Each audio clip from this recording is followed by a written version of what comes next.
Biz nogironlar hayotdan hech qachon nolamaymiz. Va hech kimdan hech narsa talab qilmaymiz. Shu videoni oxirigacha ko'ring, xulosa o'zi chiqadi.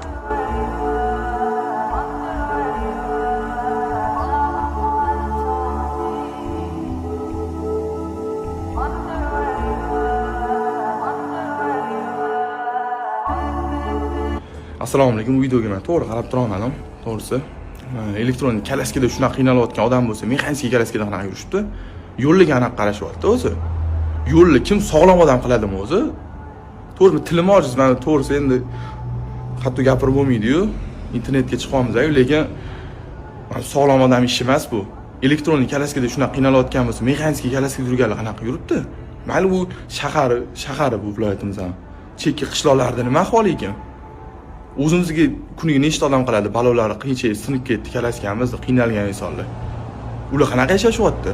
O'zbekistonda 1,31,000 ta aholisi nogironligi bor. Bu ham hali rasmiy xabar, norasmiy xabarlar qanaqa ekan? Sal miyani ishlatinglar, yo'llarga qaranglar. Ular ham inson. O'zingizlar zo'r yursanglar bo'ldi emas bu hayotda. Ishlarni to'g'ri qilmasanglar, mayli bu dunyo o'tkinchi dunyo, o'zingizlarga qattiqmi keladi, lekin o'ylab ko'ringlar. Manfaatli joylarga, to'g'ri joylarga yetib borsa, biz ham xursand bo'lamiz. Sog' bo'linglar.